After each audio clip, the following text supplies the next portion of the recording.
Hello everyone and welcome back to the X-Ring. I hope you're doing well this week. I wanted to get this video out before I left for British territory and then off to SHOT Show, and so I hope this is going to answer some questions.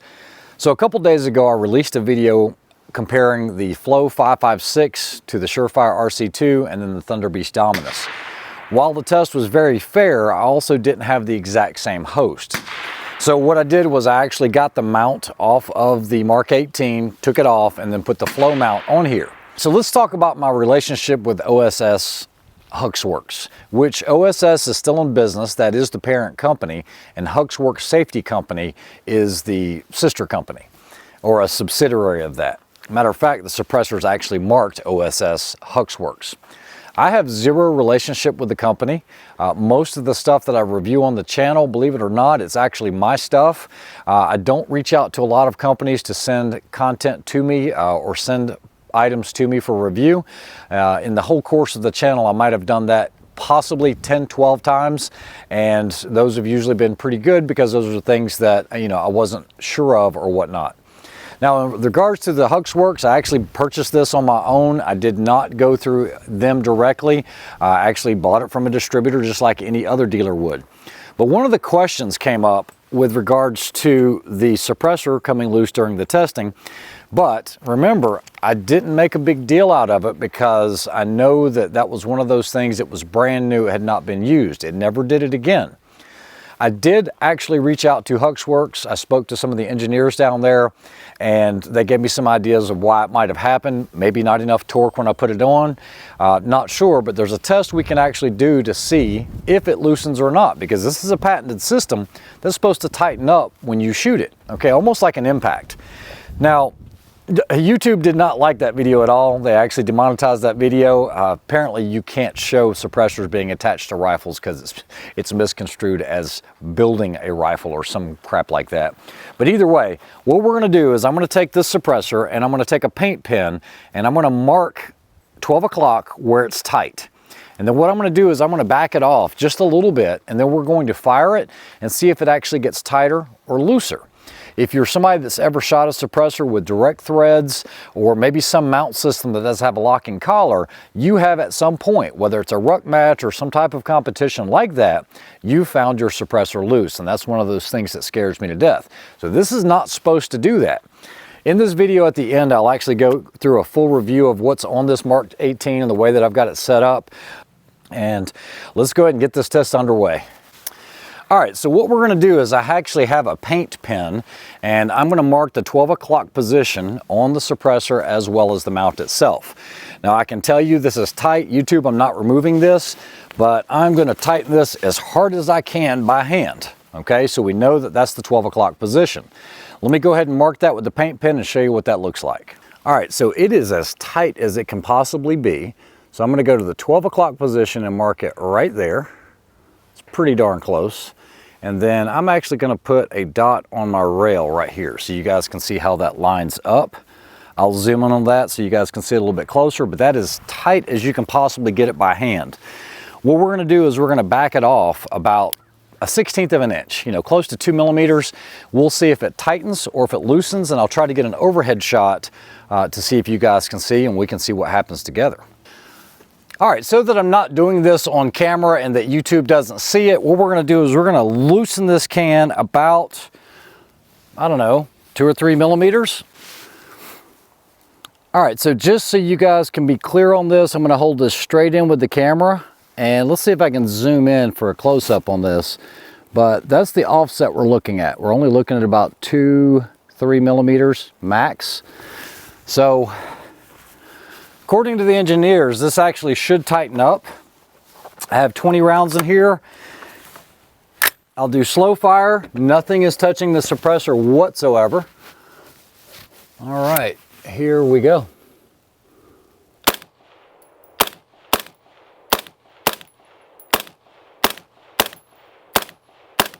And then what I'll do is I'll do some bursts just to help it out maybe. To lock back. Let me look at it. It has actually tightened back up. It is at that 12 o'clock position. So that's pretty darn impressive. Just so you guys can see, that is dead straight square. All right, so knowing what I know now kind of changes my opinion on this. But remember, I didn't make a big deal out of it on the video because I did assume that it did have a lot of the packing oil on it in the plastic, and I didn't wipe that off.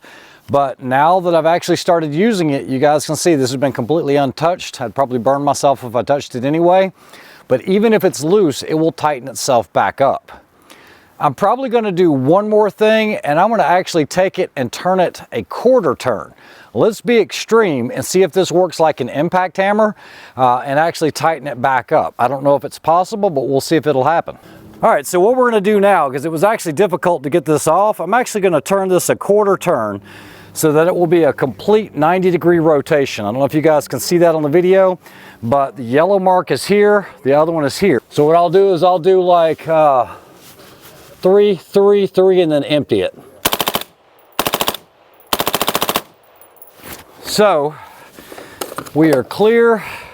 All right, so interesting thing, once I got home and was getting ready to start cleaning the rifle, I looked at the witness mark and it's actually tighter than I could actually physically tighten this by hand. So I can tell you right now, this is going to be next to impossible to get off of here because shooting it all day in the afternoon, it just worked like a little impact wrench and just kept getting tighter and tighter. So I think all the concerns about it not having not having a locking feature, he's going to try to remove it by hand. This is Rick. He was with me at the range today, and I told him, see how tight it is. Yep, you're going to go. It's a reverse thread. All right, go ahead. Let's watch this face turn red. Yeah, it's not going to happen. I can't even twist that off right now, so I would have to get a wrench flat. So, you know, it's really ingenious the way they made that system work. So put your fears at rest. You're not going to have to worry about this thing loosening up on you. As long as you have it pretty close to being tight, it's only going to get tighter the more you shoot it. All right, so I hope that satisfies your concerns about the Huxwrx Flow556. I know it did with me, just being able to see that work. So I promised you I'd give you a review of this Daniel Defense Mark 18. Now, ironically, when you get a true Mark 18, or a Mark 18 is not an actual gun, it's an idea, it's a platform, if you will. But a true Daniel Defense Mark 18 is not going to have Mark 18 stamped right there like you do on the SBRs that you would buy from Daniel Defense for the civilian semi-automatic version. So on the Mark 18, you're basically looking at a 10.5-inch barrel or so. So that's what this is, but having that short gas system and having the short components means you have a higher service interval. It's kind of like beating itself up. The way that I've got this one outfitted, of course, now is with the Flow556. It does have a PEC 15 on here. This is going to be for nods because this one's set up for pretty much every type of use you can think of. I do have the Unity riser on here, so this does give you a way, whether you're shooting passive or active on the night vision, where it gets it up high enough so that when you have your nod, you can actually see through this instead of trying to get it down on the actual cheek piece itself. It also has some backup irons built in right here. Now I do have a backup rear, but because I have the PEC on here, there's not enough room, not enough real estate, because I do have the Unity. The TAPS system allows me to control my light as well as being able to control the PEC as well. So it's a pretty cool system. Now, as far as the sling, guys, the only sling that I've been running for pretty much since their inceptions have been the Viking Tactics. Believe it or not, Kyle Lamb, I've been running his sling. I think this one's called the Street Fighter. It is a stowable sling. It stays nice and tight. All you have to do is S-rolls in here. So basically, if you needed this out in the field, or if you pull it out of a vehicle, all you do is you grab what I would call the rip cord, you pull this, and then now you've got your sling available to you. It still works like a normal VTAC where you can tighten it up, and it's pretty easy to be able to get it all stowed back together. So it's a great system. I think they're only about 60 bucks or so, and like I said, I don't have any discount codes or anything like that, but I have been running these VTACs for years, and they are a great sling. As far as the light, I am going to do a full review on this. This is the Surefire Turbo Series. This is the 640, the DF-T, which is a dual fuel. You can use the packs, or you can actually use the 123As. I do have a pressure switch on here with the Unity. I don't like the normal pressure switches from back in the old days, but companies have come a long ways with their pressure switches, because when you're working in a stack or working in a group, I promise you lights are going to come on with pressure switches. As far as everything else, it's all factory with the exception of the Knights Armament Corporation rear sight. I normally have a front on here, but like you guys see, there's just not enough room.